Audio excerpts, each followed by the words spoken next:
তামাৰহাটৰ কিছু পৰিৱেশ জানিবলৈ আমি চেষ্টা কৰিম আমাৰ সাংবাদিক শহীদুল ইছলামৰ জৰিয়তে। হয়, বৰ্তমান মই উপস্থিত হৈ আছো গংগাধাৰ নৈৰ পাৰত আৰু গংগাধাৰ নৈৰ পানী যি ফেনী ফুটুকাৰে বাঢ়িছে তাৰ ফলত কিন্তু শংকিত হৈ পৰিছে নৈপৰীয়া ৰাইজ। কাৰণ যি ভগ্ন মথাউৰি আছে এই ভগ্ন মথাউৰি নিৰ্মাণ নকৰাৰ ফলত দেখা গৈছে যে হুৰাহুৰে পানী সোমাইছে। মোৰ সতীৰ্থ যদি এই দৃশ্য দেখুৱাই যে এই যি বাগডোখৰা অঞ্চল আছে এই বাগডোখৰা অঞ্চলেদি এই ভগ্ন মাথাউৰি দি কিন্তু হুৰাহুৰে পানী সোমাইছে। গংগাধাৰ নৈৰ যি পানী সোমাইছে তাৰ ফলত কিন্তু দেখা গৈছে কেইবাখনো গাঁও ইতিমধ্যে প্লাবিত হৈছে আৰু কেইবাখনো গাঁও প্লাবিত হোৱাৰ যি সম্ভাৱনা দেখা দিছে। পোনে পোনে স্থানীয় ব্যক্তি আছে, মই কথা পাতিবলৈ যত্ন কৰিম। হয়, কি ক'ব? দেখা গৈছে যে প্ৰতিবাৰে নিৰ্বাচন আহিলে প্ৰতিশ্ৰুতি দিয়ে কিন্তু কাম নকৰে। হয়, কথা ঠিকই কৈছে আপোনালোকে। আপোনালোকৰ জৰিয়তে আমি ইয়াৰ আগতে বহুবাৰ আমাৰ চৰকাৰক, বিভাগীয় মন্ত্ৰীক, আমাৰ মুখ্যমন্ত্ৰী ছাৰকো অৱগত কৰাইছোঁ। কিছুদিন আগত আমাৰ নিৰ্বাচনী সভাত মুখ্যমন্ত্ৰী নিজে হাতীদুৰাত আহিছিল।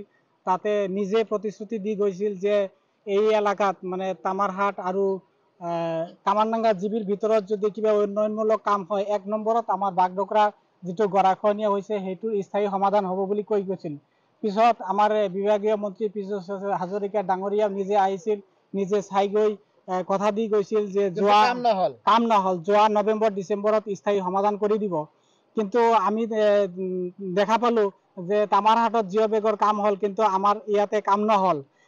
এইবেলি যিটো আমাৰ বাৰিষা হৈ আছে, বাৰিষা হোৱাৰ ফলত যি পানী আহিছে, আমাৰ ওচৰে পশ্চিমবংগ চৰকাৰ দিদি চৰকাৰে সিহঁতৰ এৰিয়াটো স্থায়ী নদী বান্ধ দিয়াৰ ফলতে আমাৰ পশ্চিমবাংলাত যি পানী বৈ গৈছিল যোৱাবেলি, সিহঁতৰ বান্ধখিনি কৰি দিয়াৰ ফলত আমাৰ গোটেই পানী বাগডোগৰা হৈ গাৰোপাৰা, গীতিংগাৰকটি আৰু কালাচানপাৰা হৈ আগৌ নদীত গৈ আছে।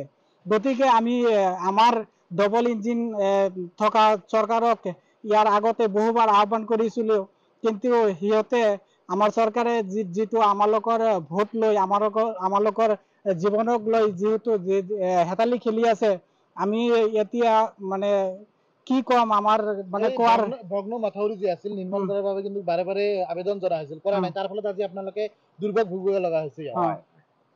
চিন্তাত আছে ইয়াত যে ৰাতিৰ ভিতৰত কিবা এটা দুৰ্ঘটনা হোৱাৰ সম্ভাৱনা আছে। নিশ্চয়কৈ সম্ভাৱনা আছে। পানী বাঢ়ি আছে, ৰাতি হলে মানে বিভিন্ন অসুবিধা হ'ব।